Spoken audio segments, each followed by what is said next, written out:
Hello friends, myself Siddharth Chauhan. Welcome to Easy Medchem. So today's part of the video will be covering about the greater omentum and lesser omentum of the stomach. So today we will be covering about the greater omentum and lesser omentum of the stomach. The greater omentum, which is also called as a greater omentum, omental magus, gastrocolic omental or epicolon. Okay. The other name of the greater colon, greater meso omentum.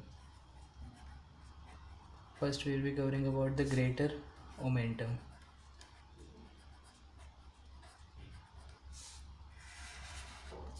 The other name of the greater omentum are omentum majus,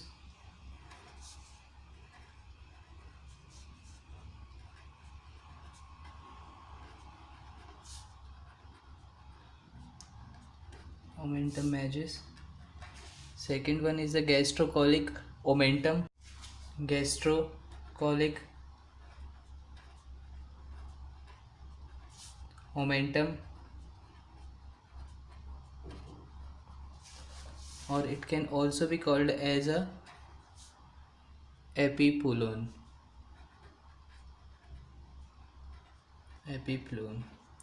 Okay, these are the name of the greater omentum, or especially in the animals in large apron like fold of the visceral peritoneum that hang from the stomach. So the greater omentum is a large apron like fold of the visceral peritoneum. It is a large apron like fold of the visceral peritoneum. What is greater omentum? Greater omentum is a large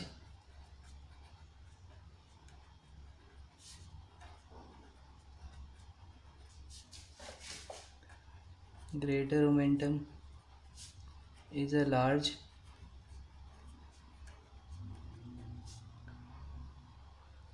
apron like fold of visceral peritoneum.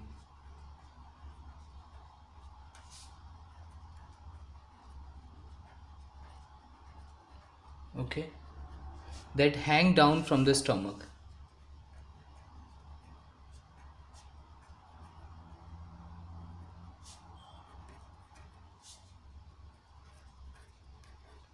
Down from the stomach.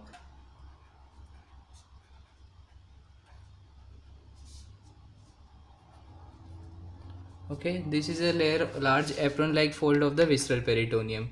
It extends from the greater curvature of the stomach, passes in front of the small intestine and double back to ascends to the transverse colon before reaching to the posterior abdominal wall. The greater omentum is large, then lesser omentum, which hangs from the liver to the lesser curvature.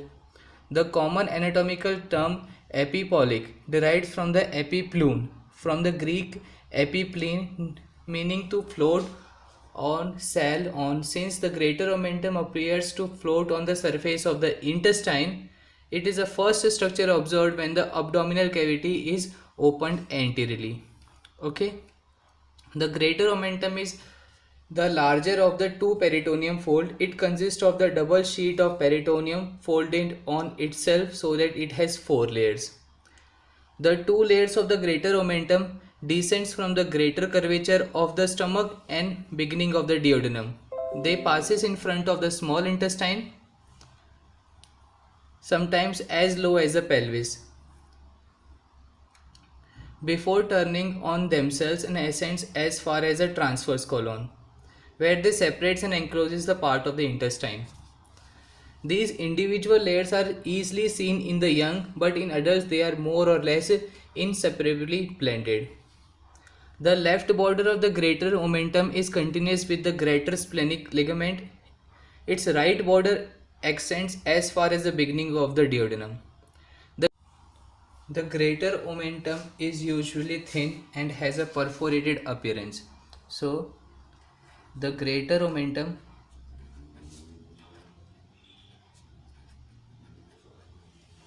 the greater one The greater omentum is usually thin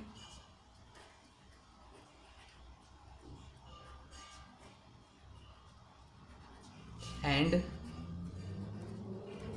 has a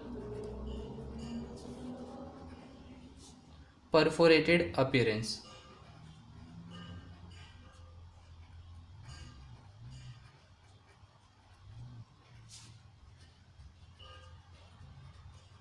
Perforated appearance. Okay. It contains some adipose tissue,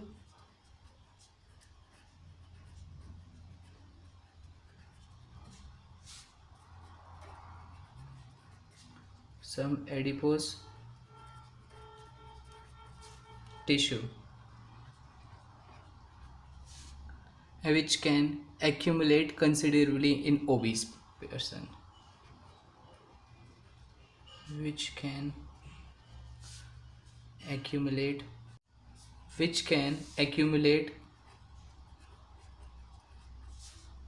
considerably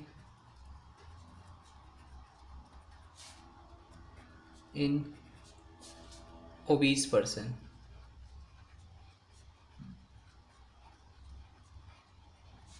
Okay, there are subdivisions of greater omentum is usually defined to encompass the variety of structures. Most sources included the following three. So there are generally three types of structures or three subdivisions of the greater omentum. Subdivisions of the greater omentum.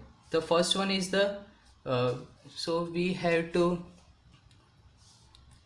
make it mnemonic that the subdivisions of the greater omentum can be learned as PSC. Okay, PSC. The first one is the start with the P, so it should be gastrophrenic ligament. Gastrophrenic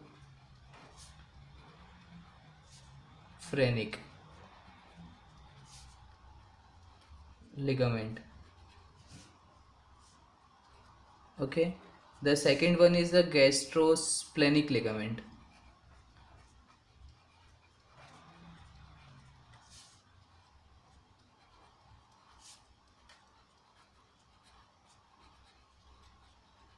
And the last one is the gastrocolic ligament.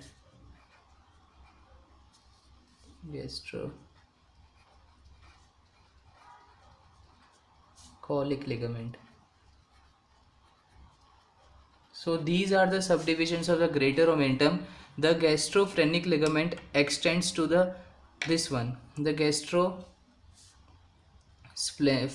one. The gastrophrenic ligament extends to the underside of the left dome of the diaphragm, whereas the gastrocolic ligament extends to the spleen overlying the kidney, whereas the gastrosplenic ligament it extends to the spleen overlying the kidney, whereas the gastrocolic ligament extends to the transverse colon, occasionally on its own considered synonyms with the greater omentum. Okay, these are the subdivisions of the greater omentum. The blood supply to the greater omentum is the right or left gastroepipolic artery provides the sole blood supply of the greater omentum. Both are the branches of the celiac trunk. So which will supply the greater omentum? The artery which is the gastroepiploic artery. The blood supply of the greater omentum is by the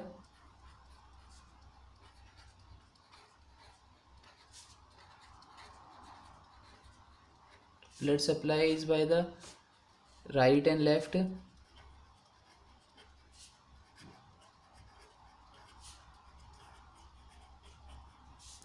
gastroepiploic artery.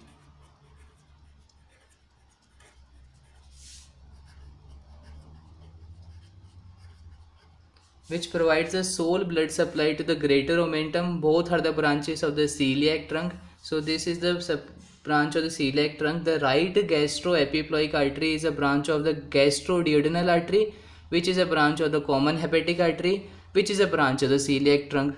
So the gastroploic artery is a branch of How can we remember? The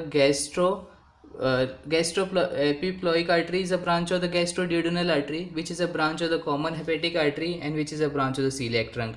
Whereas the left gastroepiploic artery is the largest branch of the splenic artery, which is a branch of the celiac trunk. So the right gastroepiploic artery,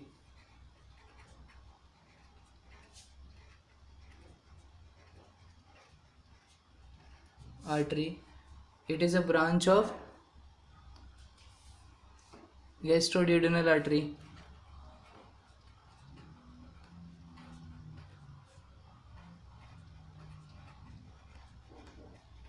Gastroduodenal artery, and gastroduodenal artery is a branch of common hepatic artery.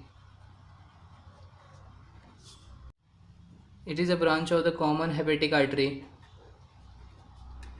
and common hepatic artery is a branch of the celiac trunk.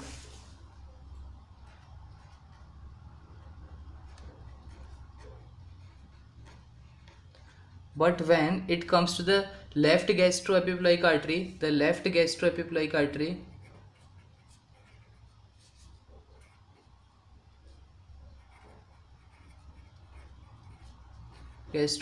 artery is a branch of the splenic artery.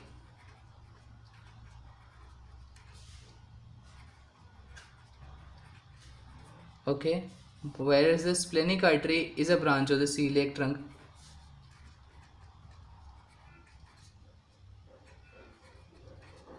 So this is the difference, the left one and the right one. The right and left gastroepiploic artery anastomosis within the two layers of the anterior greater omentum along the greater curvature of the stomach.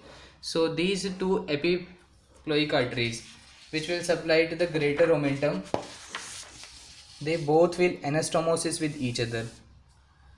These two arteries,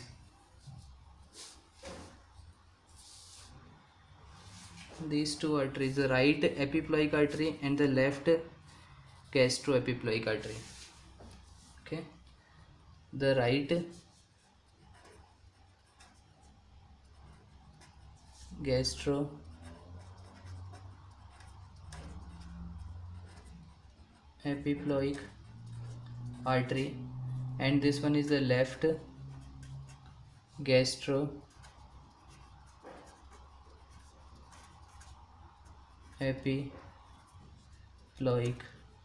artery.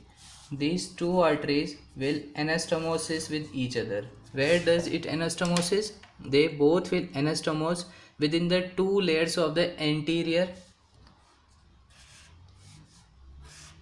anastomosis.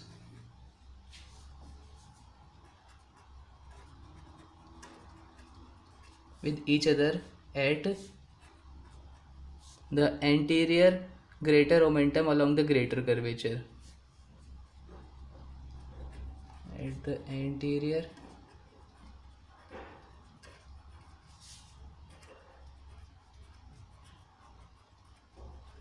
greater omentum along the greater curvature of the stomach.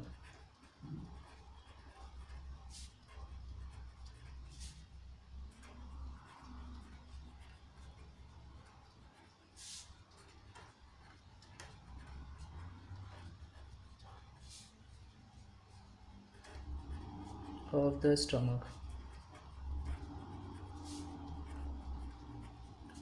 So there are many functions of the greater omentum. The greater omentum has a following functions, which are the fat deposition, immune contribution, infection, and the wound isolation.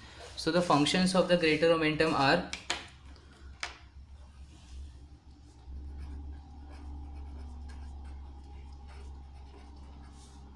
functions of the greater omentum. First one is the fat deposition.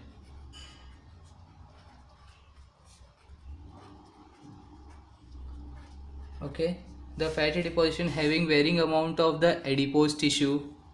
The second one is the immune contribution.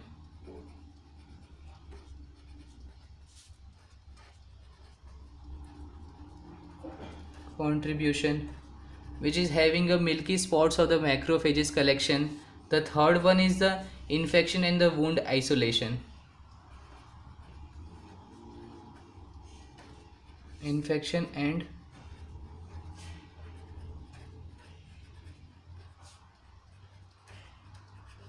wound isolation. It may infection and the wound isolation. It may also be physically limit the spread of the intraperitoneal infection. The greater omentum can often be found wrapped around the areas of the infection and the trauma.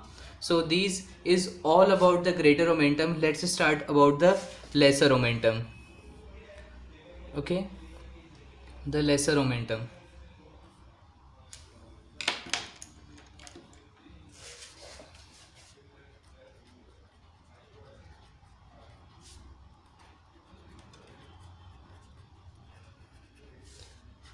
Lesser omentum. The lesser omentum, it is a small omentum or the gastrohepatic omentum. The other name of the lesser omentum, these are the two. The first one is a small omentum. It can also be called as a small omentum, or it can also be called as a gastrohepatic omentum.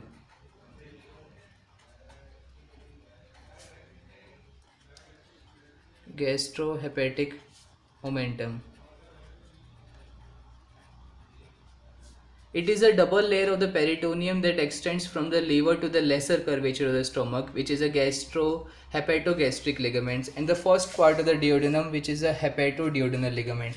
So these, the two parts of the lesser omentum are two in number. There are generally two parts.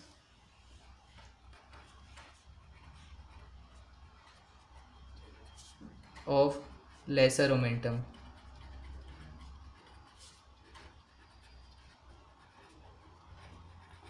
Okay, the two parts are, the first one is the gastro-hepatogastric ligament. Hepatogastric ligament,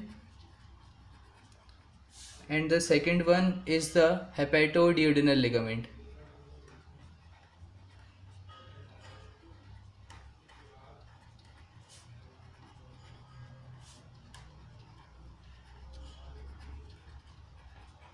Okay, these are the two parts which are the parts of the lesser omentum. The lesser omentum is extremely thin and it is continuous with the two layers of the peritoneum, which cover the respectively the anterior, superior and the posterior inferior surface of the stomach and the first part of the duodenum.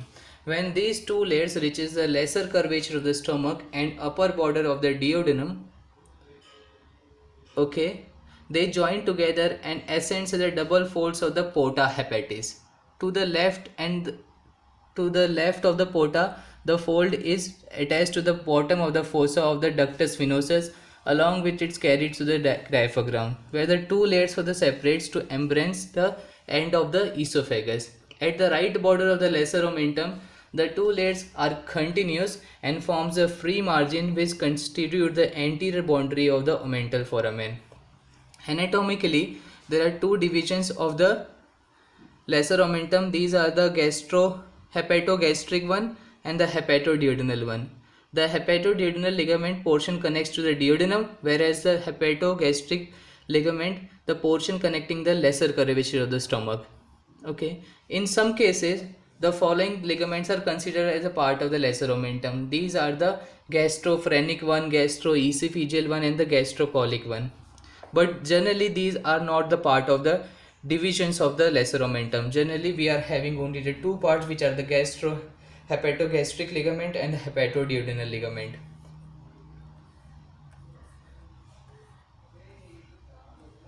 So that's all for this greater and lesser omentum.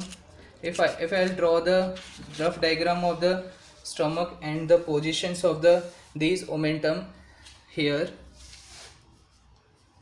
If this is the stomach, no, I'll draw it with the blue color. Okay, this is the esophagus, this is the cardia of the stomach, and this is the fundus of the stomach.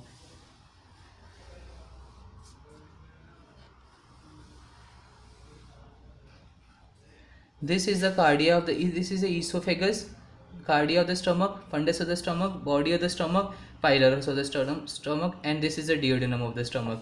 This part of the stomach which is on the greater side of the stomach, this part is called as a greater curvature of the stomach. So this is the greater curvature of the stomach. From the greater curvature of the stomach, the greater omentum arises, and this is a two layer of the peritoneum, visceral peritoneum. And from here, this is the lesser curvature of the stomach, and from here the lesser omentum will arise, and it is also a two layer visceral peritoneum. This is the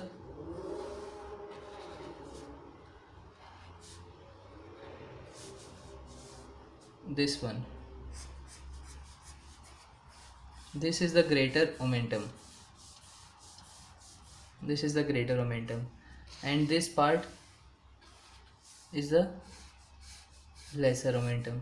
This is only a rough diagram. This one is the greater omentum.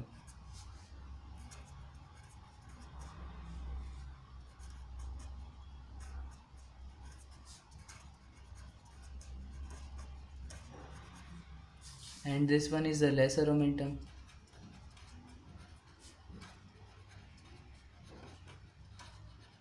This one is the lesser omentum. So this is all about the omentum. Let's start the blood supply to the stomach.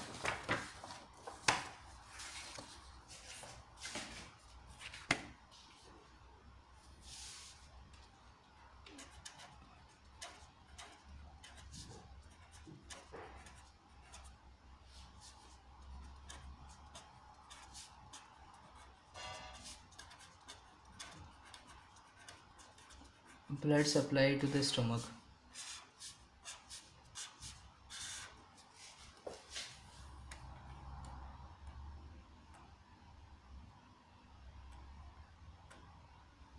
Okay. The blood supply to the stomach is generally from the celiac trunk. So this we have to remember. It is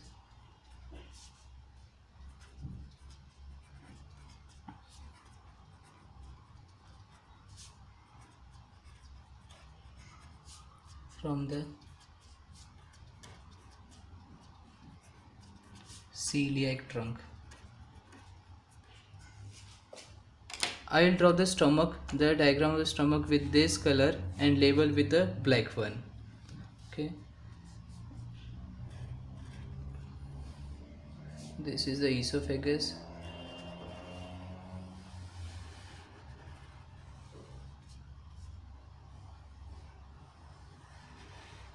Duodenum.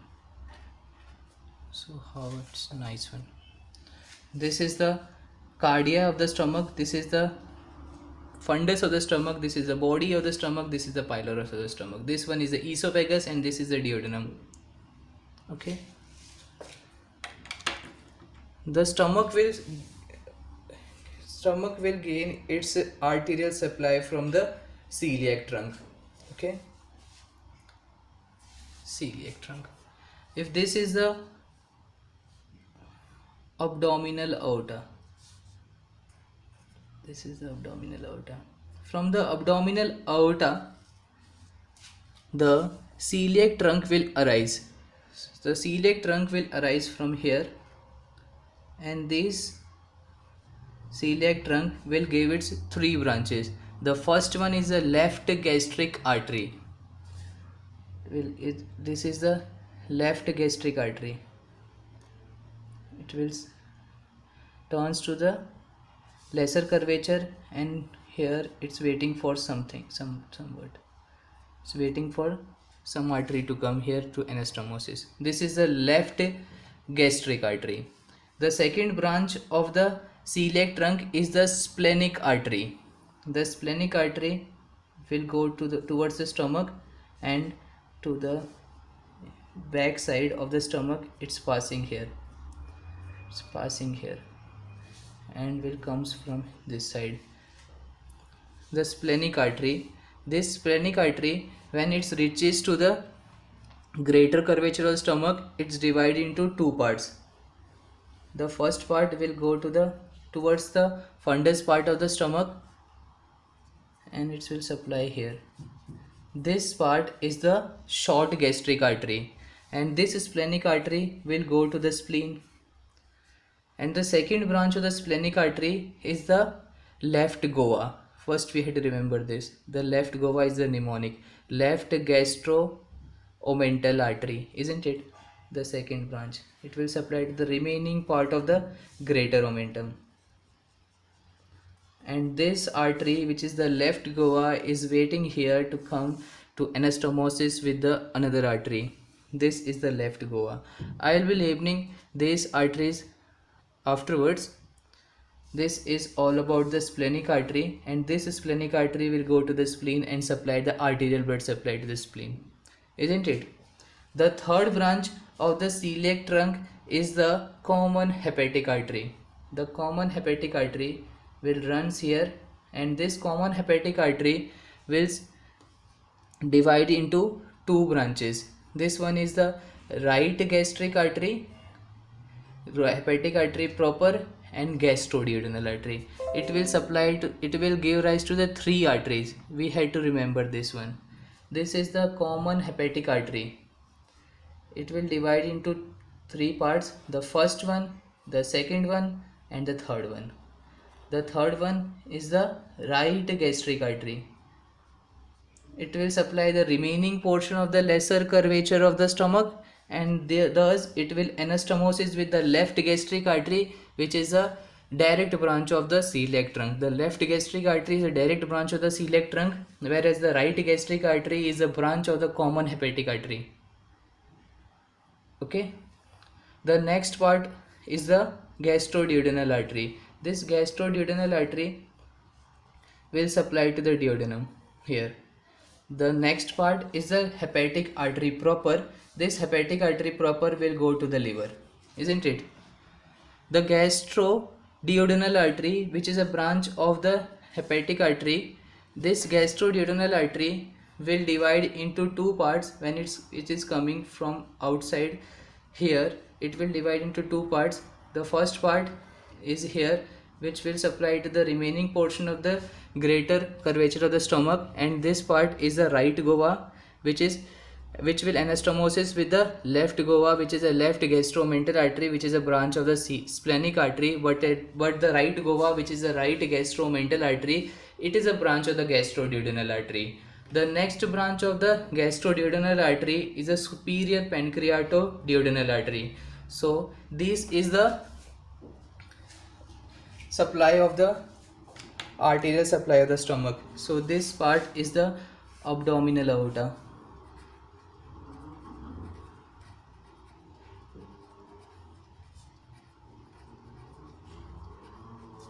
This is the celiac trunk.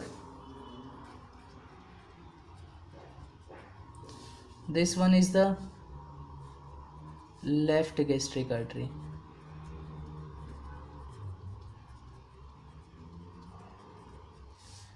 This one is the splenic artery.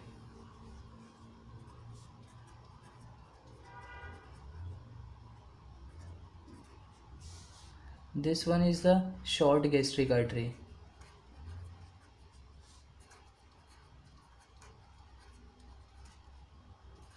And this one is the left goa, which is the left gastro-omental artery. Okay, this is the right gastric artery.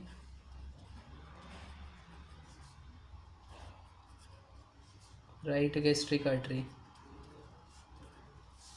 This is the hepatic artery proper.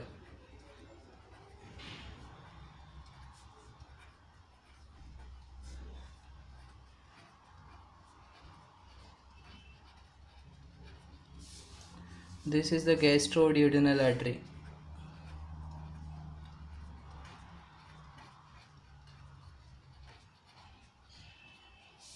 This is the right goa.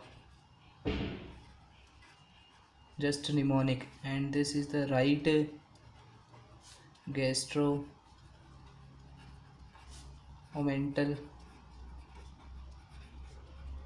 artery. This is the superior pancreatoduodenal artery.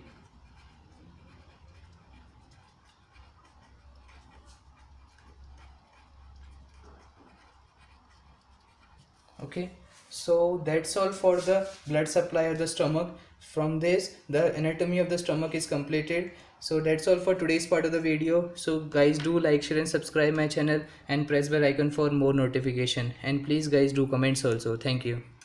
Please like, share and subscribe Easy Medchem and press bell icon for more notification.